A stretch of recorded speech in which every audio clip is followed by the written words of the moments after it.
Welcome everybody to Wall Street Wars next super stock company spotlight. We are back with Mentis Life Sciences. NMLSF is the symbol. And again, our goal is to bring you those stocks which have that 10x to 100x upside potential. Companies that are right now at major inflection points with big upside potential coming up based on some key milestones. Back with us is Dr. Marvin Hausman, Chief Medical Officer. Dr. Marvin, welcome back to the program. Thank you. Thank you. Pleasure to be here. I'm in New York, and it's not my home. I'm in a hotel room, but it's a pleasure to be interviewed by you, Jack. The internet connection is perfect, so let's take advantage of this. Great. So, Marvin, Nova has achieved really some major milestones with its psilocybin program. What should be really exciting for investors right now is the upcoming phase 2A, the Health Canada trial for Fragile X/autism with the microdose therapy. This is something that investors have been waiting for, and right now it looks like we could be a couple of weeks away from approval. I know you sent them the application. I believe it's about 2 weeks ago, almost 2 weeks ago, right? It's about 2 weeks ago. Yes, you're correct. And so look, the big idea as far as investors are concerned, from the investment perspective is that, right now the company, we've been in a bear market with biotech stocks, especially, they've all been hit. Mentis is trading right now at only like a $5 million market cap, which is amazing because, typically companies which are going into a phase 2A clinical trial with something which is addressing a major market opportunity, something that's a novel therapeutic, especially something as really as exciting as psilocybin psychedelics for a market like autism. Typically, we could expect a company to be trading at $100 million valuation in a good market, right? So Nova is trading basically at pennies on the dollar compared to where it should be. So I think what's going to happen is, again, this is my opinion only, is that once we get into this clinical trial and you get some good data, there could be some really exciting things for the stock, which is why I think investors are starting to really pay attention to it. Yeah, I think investors have to look at the environment of the stock market at the time that we're trading in this market, so to speak. Our sector is way down. People are totally disillusioned with psychedelics because other companies have promised and not delivered. What's interesting about Nova is we have promised and we're delivering. And I think we're being painted with the brush for other companies that have failed in our sector. That makes a great opportunity. When people could see through that, you have to look at the jockey, okay? And the horse is important too, but the jockey is very important. It's funny. The horse is our sector, for example. I think the CEO of Nova, the COO of Nova, the chief medical officer of Nova. And then you look at their technology and you say, well, have they delivered? Have they gotten this horse to run better in the track? And when you look at that, it may be not the best analogy, but no, it's a great market. It's a great analogy. We have delivered. Sorry, we have delivered. We promised and we stayed very focused. We didn't go after other indications. We stayed on autism. We developed a drug, which we said we would do. That's not that easy, manufacturing, and have it reproducible so you have greater than 95%, maybe we're at 98% purity every time you manufacture it. And when you use it, whether you use it in preclinical or you use it in the upcoming human study, you know what you're giving the animal or the patient. And we have delivered. When you look at our balance sheet, we've spent very little money to do what we're saying we're doing today. I've done this before. I had a New York Stock Exchange Corporation, Medco. We stayed focused and we delivered. We did, I think, 5 or 6 NDAs successfully with the FDA. And I've taken that game book. That's my plan, my game book from before. Anyway, I hope I answered your question. Mark, yeah. By the way, sorry, I don't mean to interrupt. It's my enthusiasm, but I just want to acknowledge. Basically, this is you brought up two very important points. One of the reasons why we do these interviews and why Wall Street Reporter has been doing CEO interviews, that's been kind of our thing for like 25 years online. We're the first guys doing it, is because it is super important when it comes to public companies. It's the CEO. You're betting on the jockey. It's not the horse, because if you have a good jockey, because unlike a horse race, the horse, there's a limits. With a company, if you have the right CEO, you got the right leadership team, they can pivot. They can come. And here's the thing. You brought up a very interesting point. The psychedelic space, investors have been very delusional because there's a bunch of these companies, especially a lot of these Canadian kind of early stage startups, which they're full of hype and they haven't done anything. And what's amazing is this: you came on our program in March, or you came on the program in March to introduce the company. You laid out, you said what you were going to do, and you've actually done it, which is in the biotech space, it's very unusual. Now, I should say it's taking a little bit longer because it's the biotech world. We were expecting this to happen. No. This is a very important point you're bringing up. It has taken a little bit longer. But it's actually happening. But when you develop a drug, to do it successfully, you don't cut corners. I'm a surgeon. To do the operation, you don't do another operation while you're operating on one patient. Your mind is focused. Same thing with drug development. We had to produce our preclinical research. And by the way, a paper is going to be published, I think, in Psychopharmacology. Not I think, I know. I hope I'm getting the name of the journal. We just got the notice and we put out an announcement, I think. Maybe we didn't. I shouldn't lead people, but we've mentioned Dr. Treza in Italy, and that her data, and I showed her data, so it's public information. I showed her data at the World Meeting in Fragile X in San Diego. And now this is going to be published. We proved that you don't need macrodose therapy. We proved in the animal that repetitive microdose therapy, very small amounts, can modulate symptoms of this autistic disease. And we did it in Fragile X. We also did it in autism. But the data we're showing now is in Fragile X, and that is specifically what we applied for in Canada. Okay, and I want to kind of dive into it because it's very interesting. What I think. But I have to. And one of the things we needed, I'm sorry to interrupt. One of the things we needed is a specific formulation, so you could produce psilocybin. You can have a large supply of, which we do. We probably have the largest supply of pure psilocybin in the United States. But you have to take this active pharmaceutical ingredient and put it into a formulation that people take. So we had to make a capsule. That takes time because when you apply for government approval, you're worried they may ask you about stability. What happens if the parent holds on to this for an extra day? Or you send it to them a month or 2 months after you manufacture it? We had to prove that, which we're doing now. And the stability studies are perfect. And so that's going to fit in perfectly with the Health Canada Phase 2 application, Phase 2A.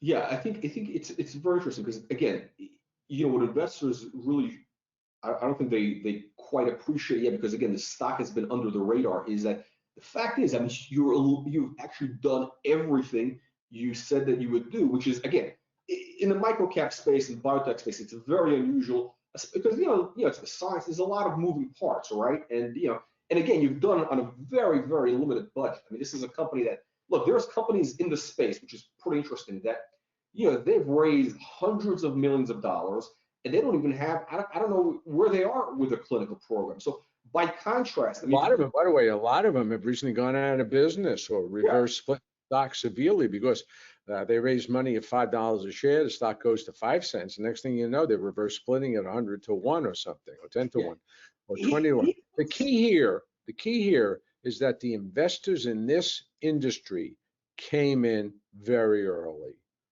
And there wasn't a proven area. You have psychedelics from mushrooms. People didn't even know how to define what it is they're taking. I give you a mushroom. How much is in that mushroom?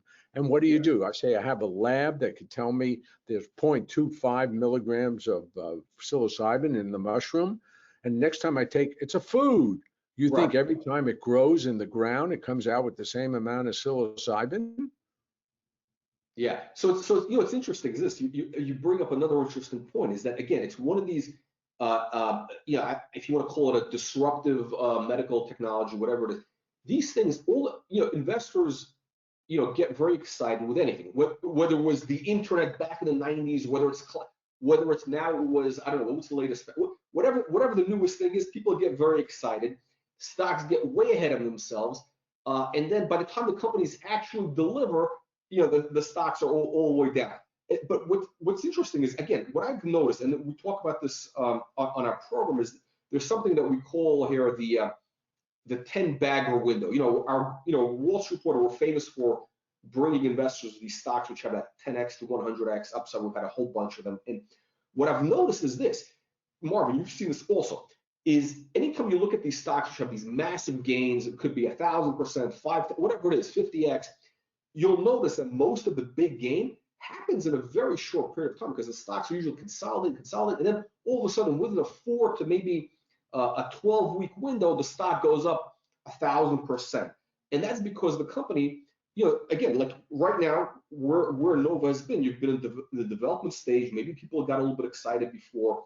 Then they were despondent. Finally, you actually have something.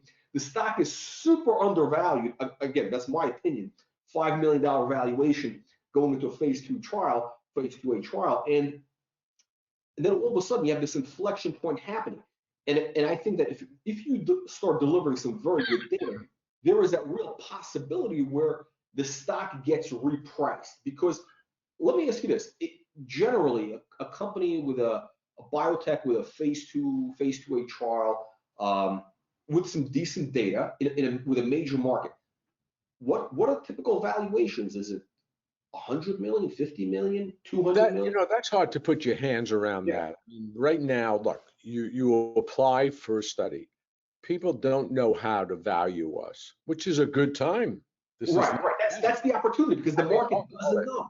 I had dinner last night with my cousin in New York. I'm in New York, and I haven't seen her in a while. And we were at the table. She says, "Well, I heard from my brother you're involved in an autism project," and we started talking. And she said, "Your company reminds me of NVIDIA." I said, "Oh, you're kidding me. I can't compare myself to NVIDIA." She said, "Yeah." She says, "I bought the stock at $20 a share. They've split it 4-for-1 and went to what, $720 or something like that?" I mean, how did it start at 20? How do we start at 3 cents a share? What is the market? So an analyst or an investor has to look at the market that we're entering into. Autism is an unmet medical need. There is nothing out there for an autistic child. We know that serotonin is one of the causes of autism. There's a lot of suggestion that points to serotonin. When the child is born, the serotonin levels are lower than a child who doesn't develop autism. Then at age 10, the autistic child's serotonin levels go back high, and the non-autistic child goes down. Why? What is the cause? Psilocybin is a serotonin agonist. That means it binds to the same receptors that serotonin binds to. So if you think what we're doing and what we've proven in our animal studies, we reversed social anxiety. We reversed anxiety in the animal model. We increased cognition. Think about that, what the implication could be. If you increase cognition, that's memory. So if we are successful in our phase 2A Canadian study, and remember also that we're the only company in the world that has orphan drug approval in Europe and the United States. Canada doesn't have that, but that's okay. We're going to go to the FDA very quickly. I'm coming to a point here in terms of your evaluation. In Europe, orphan drug is 10 years exclusivity in the marketplace. Doesn't care whether they have patents, no patents, anything. You have 10 years. No one can come into this market except us in Fragile X syndrome. United States, the same thing. But what happens after your approval? Doctors see this, and then they start looking at other indications where they could use the drug. It's called off-label use. I'm not promoting that. The company cannot promote that. But doctors have to take care of the person, the patient, who's most important. So when we sitting at 3 cents a share, and you talk about 10-bagger, 20, 50-bagger, I can't, as a scientist, say what the valuation is going to be, but your investor could easily take a pen and paper and figure out how many people have autism, how many people, what are they taking? They're hitting with antidepressants, the child. That doesn't work. So what happens if we're doing a study? What happens if our data is positive? Now, then the people who are not watching us, who don't come in at this stage, are going to be left behind. The horse is going to win the race, and they're going to still be at the starting gate. Yeah, it's interesting. One of the things that I talk about is, you know what, our goal really is, this is I'm kind of revealing the playbook, that we do with investor relations work. Is look, my goal is to get eyeballs on a stock. It's not to get people to buy the stock, especially early on, because all I want people to put it on their watch list, right? Because if we get thousands and thousands of people who are going to add it to their watch list, most of them will not buy because, again, it might be too early. But once the stock has, let's say you have good data, stock goes up. More good data, stock goes up further. So all of a sudden you have new levels of buying coming in, and that's how a stock can go up 10x, 20x, or more. Yes, but tomorrow the stock could be 30. You got to have people coming in at higher levels. I don't want to here because the goal is you're walking up too late. Tomorrow stock opens at 30 cents or 50 cents a share. You got to balance your portfolio. Yeah. Life is a balance. Everything is an investment. Your children are an investment. I hate to say it, but even to your wife, you're an investment, right? You're doing work. So you have to value your whole portfolio. So you accumulate, if you're interested in this industry, you start accumulating some shares. You can always add to that. And we're seeing that in our company right now. If you look the last 2 weeks, we've been probably one of the more active stocks in our sector. Oh, for sure. No, we're starting to see volume come in the U.S. I think the last Friday, it was right today, was the Monday. So last Friday was the highest volume day in the U.S. in maybe 2 years, right? So it was the highest volume, and again, I always say, volume precedes price.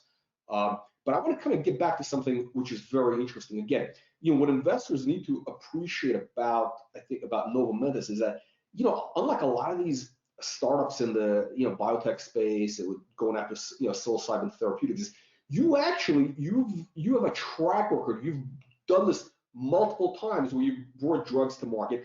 And one of the things, again, when we first spoke, you were very, very specific that that your goal with designing this program to get through commercialization is you want to go after a very niche, very specific indication, which is Fragile X, where you can easily get deliver the data that can get you approval, and after that, then you can go after other indications. Whereas other companies are going after 20 different things, which is very exciting for investors, but the goal is to get the first thing. I mean, is that? I think you put the pin in the bullseye, Jack. You said it well. But when you look at the market, a lot of these companies raised a lot of money, hundreds of millions of dollars, and they're throwing spaghetti against the wall. They don't have a product. You can just line them up, make a list of all the companies in our sector, and you can't do that. You play a chess game to win the chess game. And you don't deviate. You have to pick an entity that in your best judgment responds to the product you're studying. And I've done this before my whole life. I mean, that's how I did research when I worked at NIH. You come into the lab every day, you focus on what your endpoint is. And when you don't lose focus, and you show success. And that's what we intend to do here. Now, there's some variables. We can't predict how a patient's going to respond. Yeah. But we have all our preclinical data, when you translate it into human data, gives us a lot of feelings that we're going to be successful. As I speak to you today, I am very positive that we're going to have results that people will say they did the job at Nova Mentis. Yeah, I think, what's interesting is that, again, in the microcap space that we're in, investors kind of, they're used to seeing, they want to see constant, hype, news flow, all this stuff. Whereas your approach has been very deliberate, very focused. Now, again, because, again, like you said, you wanted to get the formulation right. So it's perfect. So Health Canada doesn't come back and say, hey, do this over and over. And it's actually, now we can appreciate it. In hindsight, we can appreciate that why this has taken, an extra couple of months, because you want to get it done right, because that's ultimately going to get you to the finish line faster. Which is, yes, but now you have to be supportive. Everybody in this company has to be supportive of the application. We made an announcement. KGK Science, well-known CRO in Canada, is doing the study for us. It's a small, well-focused study, 10 patients, and we're going to launch as soon as we get approval. And I'm very confident in the next couple of weeks we'll see positive approval from Health Canada. Marvin, let's go back to the getting to the phase 2A study. Okay, so right now this is the big milestone that's on everybody's mind, is first of all the approval. So there's a couple things. We're waiting for the approval from Health Canada to proceed with the study, which could be in a couple of weeks. Then what happens then? Then you start recruiting patients for the study? Absolutely. We can't legally, well, not legally, but ethically, we don't recruit patients until we have the stamp of approval from Health Canada. I mean, how can you go to someone who has an autistic child or, a sick child and say, we want to do this study? And then Health Canada, you don't do that. You wait. And that's what we're doing. We're doing everything by the book. We're not deviating from the pathway of successful drug development and obviously successful commercialization. You don't want to develop a drug and you can't sell it. So we're going by the book. And that's what I think every investor should know about our company. So the study, the phase 2A is going to be with 10 patients. Yes. Okay. Now, 10 evaluable patients. You may admit more. There's always about a 20% dropout rate.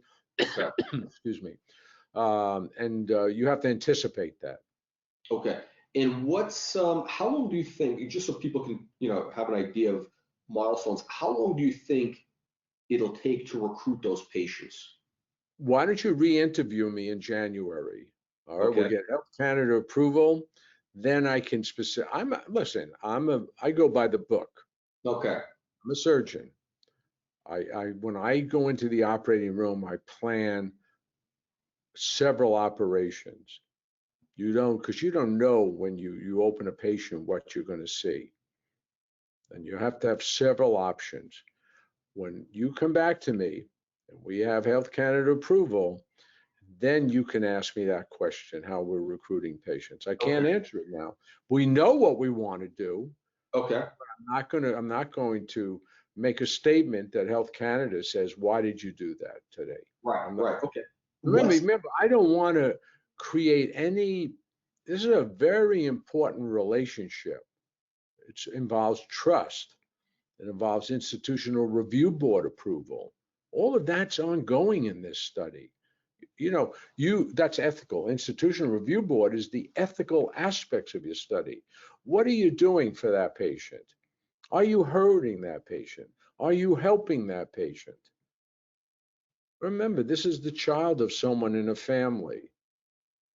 They love that child, and you don't want to hurt that child. And so if you say, why did it take so long? Because we're being careful. I mean, come on. An investor should think, what if it was my family that had a problem? Do I want a company to just willy-nilly develop a drug and throw it at me and tell me to go take it? Well, let me tell you something. That's what's happening in the psychedelic industry. I just came back from a conference in Miami, Microdose Wonderland. Unbelievable what was said there. I'm not going to go into details, but as a scientist, I'm sitting in the audience and my eyes are rolling in my head. Statements are made without data backup.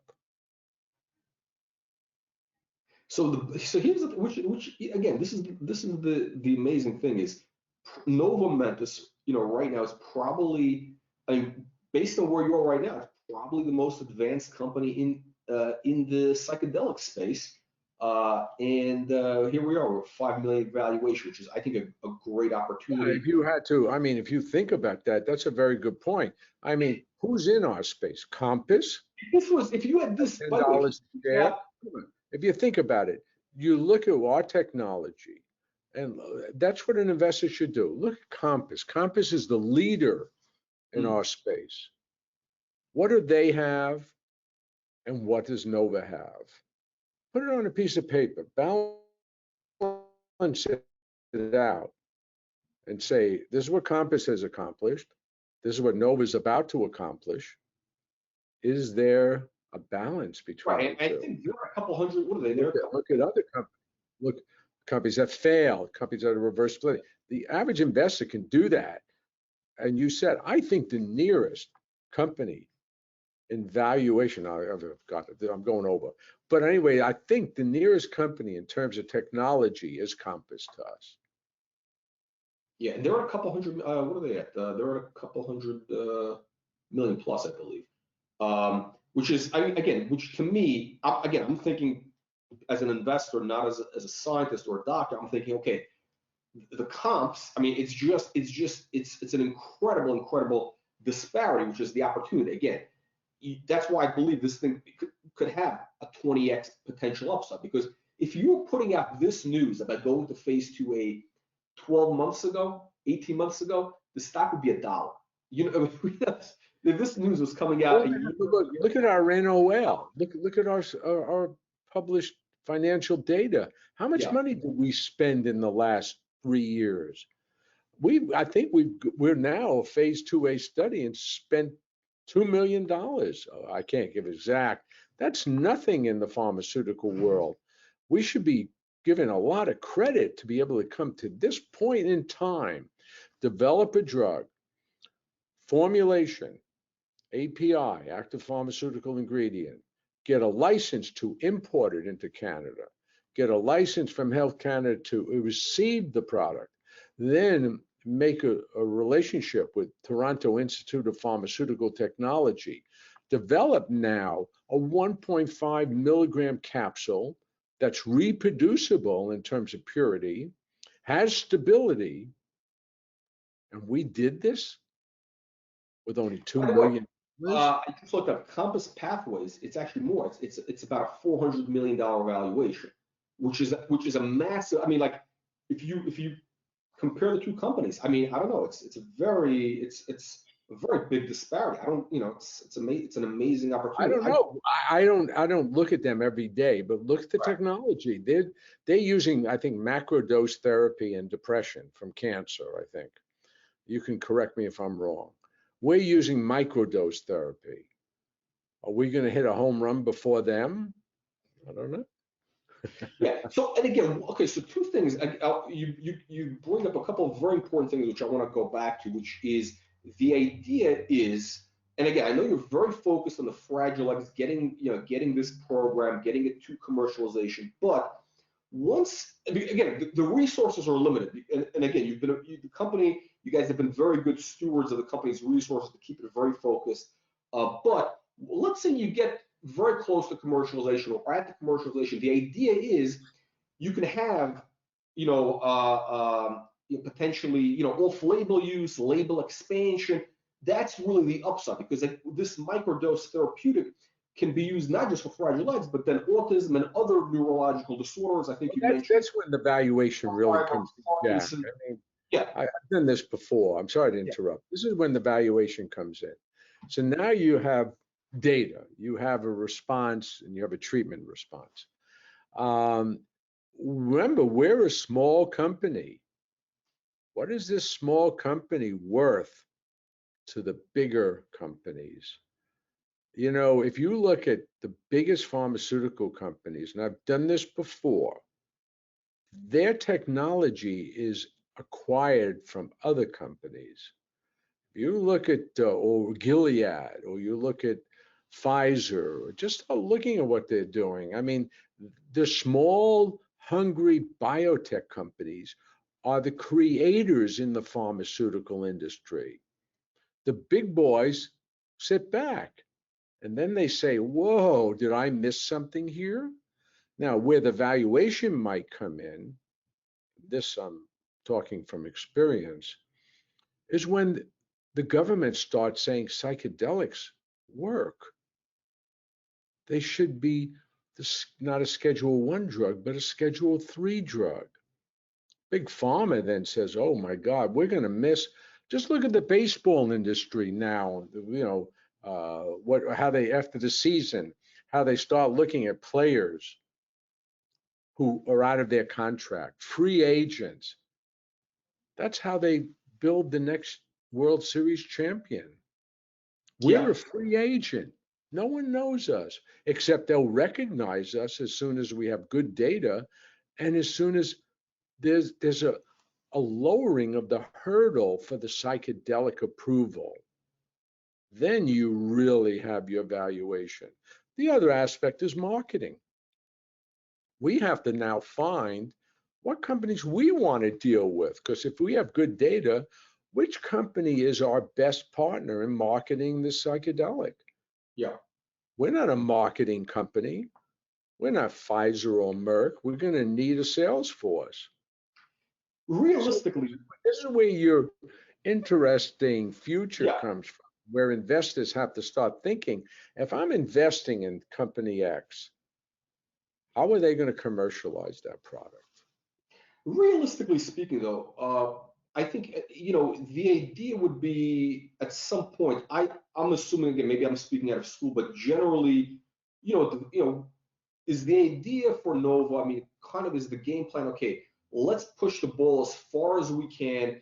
Either we get it get it to commercialization, or get it very close to that point where at least we have enough data, enough clinical data where it really becomes a compelling asset, and then the company is, you partner or it gets sold to a strategic buyer, Pfizer, whoever it is. Well, you have to think about it. 100 million, 200 million, whatever it is.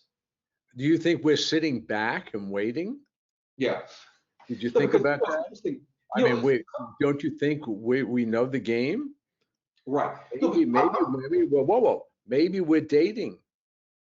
Okay. So I'm not saying we are, but okay. I mean, you know what your future is. You're not going to suddenly wake up and say, "Oh boy, I better start looking at the industry." Okay, so what you're saying is basically you're saying you're having conversations with other potential partners or whatever. You have options. You have options right now. This is not like something where we would have to not be a breathing entity, not to have conversations right now. Interesting. I think it's important for a lot of investors. Every day I get up, I take a breath of air, right? And I plan my day. You decide what suit you're going to wear if you're going to a meeting, what tie you're going to wear. We're developing a drug. You think we don't think ahead what options we have and who we want to have dinner with tonight? No, it's very interesting you said, because I think for a lot of investors who are watching this, they may not be particularly biotech investors, right? But for example, we have a very large Canadian audience, right? And they're familiar with like, these, junior mining companies, which are essentially, it's like biotech. These companies, they're looking for a mineral resource, looking for gold, whatever it is. They have a property, they have some good geological data, right? So they have some preclinical data. They drill some holes in the ground to prove out, potentially a resource, but then they never go into actual mining production. What they do is if they have enough positive data, then they sell it off to an actual producer or much larger company, and they go from, again, similar to Nova, they can go from 5 million literally to 100, 200 million based on that good, geological data. So it's kind of very similar. And what's interesting is your CEO, the board, I mean, I think their background is from that sector, from the mining resource sector. So I think that's again, I don't want to be speaking out of school. Maybe that's their game plan, is to get this far enough along where, okay, we got data, either we're getting close to approval, timing is right. If we can sell this for $1, $2 a share, it makes sense. Yeah, but we also, it's North America. Canada has a population of about 45 million people. United States has what, 320 million people? 340? Yeah. I mean, you think we're not thinking ahead? I'll leave that at that point. I think right. You can wait for your next interview in the next couple of weeks. I'll come back and we can talk about what happens with the US FDA after Canadian approval of the phase 2A study. You come back and ask me that. Okay, so we got another catalyst. I'm not going to talk about it now. I'm going to leave something for the future for your investors to start thinking. What is Nova? What are their plans? Are they asleep at the switch? Let me. Okay, now that you open this up, what is the plan? So let's say what happens when? No, I want to come back in January or the end of December, and you interview me again, and I'll have more basis. I'm not going to talk hypotheticals. I want to talk positives. I want to talk what this company could be worth once we come close to starting the Fragile X syndrome study. Okay, so essentially you're saying is there could be some exciting catalysts around could come around the time that the study gets approved to start. Why am I in New York? You have to think about that. Yeah, exactly. Who's in New York? The biggest investment banking firm. Right, Pfizer. And pharmaceutical companies in New Jersey. I mean, we're planning things. We're active. Marvin, I want to go back. I just think of one thing. There was a University of Washington study that just came out. Stu Varney on Fox News. You know Stu Varney? Sure. Stu Varney interviewed Mark Stein from NYU School of Medicine, and they were talking about COVID. Then they went ahead and talked about the University of Washington study where they found a soluble toxic protein in the blood of patients who died of Alzheimer's disease. Now, they also intimated that this soluble toxic protein accumulates in normal people. Okay, I sent you the article before this just to show you what just came out last week. The question is, when you think about it, Alzheimer's is a neurologic disorder. What is the similarity between Alzheimer's disease and autism in memory loss? Okay. So there is a future in terms of ancillary applications of psilocybin, but you have to go down the pathway to drug approval. And we don't have enough money right now to look at Alzheimer's disease. But we did file a patent on neuroinflammatory panel, mRNA, that is diagnostic of neuroinflammatory disorders. Is our filed patent applicable to Alzheimer's disease? I'll end on that note.